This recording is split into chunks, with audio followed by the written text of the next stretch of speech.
네, 오늘 함께 보실 말씀은 디도서 1장 5절부터 9절까지 말씀입니다. 내가 너를 그레드에 남겨둔 이유는 남은 일을 정리하고 내가 명한 대로 각 성의 장로들을 세우게 하려 함이니 책망할 것이 없고 한 아내의 남편이며 방탕하다는 비난을 받거나 불순종하는 일이 없는 믿는 자녀를 둔 자라야 할지라. 감독은 하나님의 청지기로서 책망할 것이 없고 제 고집대로 하지 아니하며 급히 분내지 아니하며 술을 즐기지 아니하며 구타하지 아니하며 더러운 이득을 탐하지 아니하며 오직 나그네를 대접하며 선행을 좋아하며 신중하며 의로우며 거룩하며 절제하며 미쁜 말씀의 가르침을 그대로 지켜야 하리니 이는 능히 바른 교훈으로 권면하고 거슬러 말하는 자들을 책망하게 하려 함이라. 아멘. 디도서는 이제 사도 바울이 디도에게 쓴 목회 서신입니다. 여기서 이제 목회 서신이라는 건 목회적인 권면과 도움을 주고자 그런 목적을 가지고 쓴 서신입니다.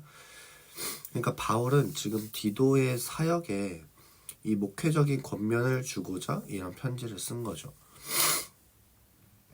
오늘 우리가 함께 본 이 말씀은 교회 안에 장로직을 두고 바울이 디도에게 말하고 있는 그런 권면하는 그런 말씀입니다.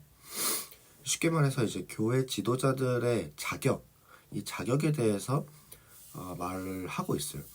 왜 그러냐면 당시 바울이 디도와 함께 그레데라는 섬에서 사역을 하고 있었는데 이 지역에는 이단들이 좀 많았던 것 같아요. 어떤 이단들이었냐면 이제 10절에서 12절에서 말하는 것처럼 불순종하고 헛된 말을 하고 또 속이고 거짓말하고 게으르고 더러운 이득을 취하려고 이제 마땅하지 않은 그런 것들을 가르쳐서 가정을 무너뜨리는 거죠. 근데 또 이제 문제는 바울이 디도와 더 함께 사역을 이제 더 이상 못하고 지역을 옮겨야 했던 그런 상황이었습니다. 그래서 바울이 디도에게 이 편지를 쓰면서 장로를 세워서 이단들의 가르침으로부터 교회를 지키라고 말을 하고 있는 거예요. 6절부터 9절까지를 보면 장로의 자격에 대해서 이제 나열을 하는데 좀 많기 때문에 두 가지 정도로 좀 추려서 말씀을 드리려 합니다.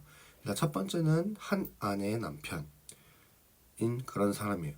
지금 우리가 듣기에는 굉장히 좀 당연한 얘기일 수 있지만 당시 헬라 지역의 문화 속에서는 그렇지 않아요.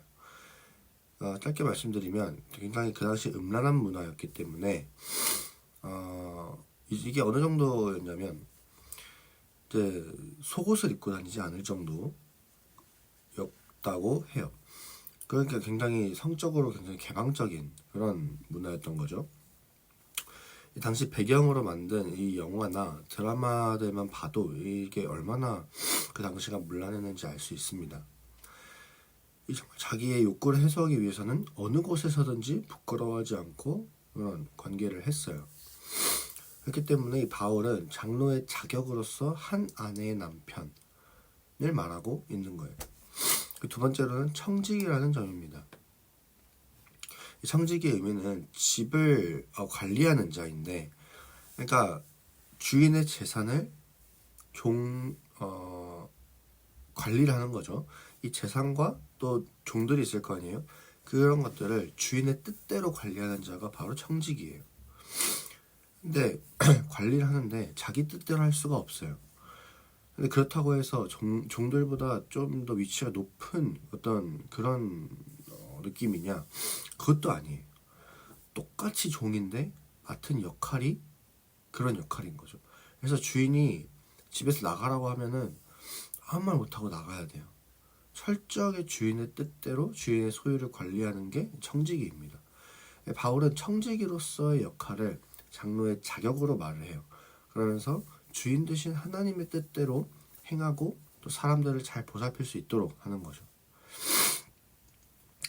그리고 이렇게 장로들을 세워서 바울이 하고자 하는 이제 궁극적인 목적이 바로 바른 교훈으로 권면하고 거슬러 말하는 자들을 책망하는 겁니다.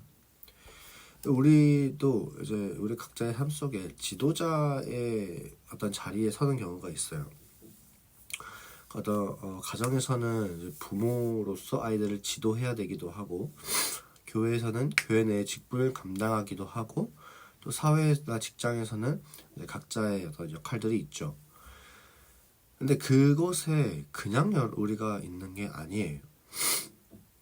그곳에는 하나님께서 여러분 한 사람 한 사람, 우리 한 사람 한 사람을 각자 그 위치에 딱 세우신 거거든요. 그렇기 때문에 우리는 오늘 말씀에서처럼 마땅하지 않은 것들을 가르치는 이단같이 우리에게 좋을 대로 행하는 것이 아니라 말씀을 그대로 지키고 바른 교훈을 권면하고 거슬러 말하는 자들을 분명하게 지적을 해야 됩니다. 그러기 위해서 우리가 먼저 해야 할 것은 한 남편의 아내이자 한 아내의 남편이 한다는 것이 중요하죠. 앞서 말씀드린 것처럼 요즘은 너무 이게 당연한 거지만 사실 조금만 생각해 보면은 이게 잘 지켜지지 않을 때가 많아요. 요즘 사회에서 마야를 불문하고 너도 나도 너무나도 많은 사람들이 결혼을 한 후에도 한 배우자와 한평생 지내는 게 아니라 옛날처럼 막 개방적이지만 않을 뿐 들키지만 않으면 직장에서나 다른 곳에서 이제 다른 이성과 굉장히 가까이 지내고 그런 경우가 많죠. 그렇다고 해서 연애할 때는 뭐 그래도 괜찮다고 말씀드리는 건 또 아니죠. 언제나 한 남편 한 아내에게 그렇게 해야 된다라는 겁니다. 두 번째로는 우리는 언제나 청지기로 살아야 한다는 거예요. 우리는 각자의 삶 속에서 때로는 부모이기도 하고 때로는 친구이기도 하고 그런 다양한 모습들로 살아가죠. 그런데 우리는 청지기로서 그 모습을 살아야 해요. 왜냐하면 우리가 살아가는 그 모든 환경과 관계 속에서 하나님이 우리에게 맡기신 것이기 때문이에요. 이 세상의 모든 게 하나님이 우리에게 맡기셨습니다. 그렇기 때문에 부모는 자녀를 가르칠 때 말씀으로 가르치고 우리 관계 역시 하나님이 나에게 맡기신 영혼들이다라는 사람들이다라는 이런 마음으로 그들에게도 말씀의 가르침을 따라 행하고 또 성경에서 말하는 바른 가르침을 그들에게 권면해야 되는 거죠. 전도를 하라는 얘기가 될 수도 있지만 전도라기보단 이제 내 삶과 내 말과 내 행동들이 진리, 성경으로부터 비롯되고 그런 모습으로 살아가야 한다는 얘기예요. 그리고 그렇게 할 때 우리가 우리의 삶 속에서 내뱉는 이 모든 말과 행동들에 있어서 권위가 서요. 그렇죠? 이 바울이 디도의 목회를 돕는 목적을 가지고 이 디도서를 쓰잖아요. 다르게 얘기하면은 바울의 목회에 권위가 서게끔 하는 이 말들이거든요. 즉 우리의 삶에 권위가 서요. 이렇게 할 때. 그래서 이런 마음과 모습으로 오늘 하루를 또 살아내시는 저 여러분 되었으면 좋겠습니다. 그래서 오늘 함께 기도하셨으면 좋겠는 것은 이제 첫 번째로는 각자의 가정을 위해서, 두 번째로는 청지기로서의 삶을 위해서 이 두 가지를 놓고 함께 기도하겠습니다. 사랑이 많으신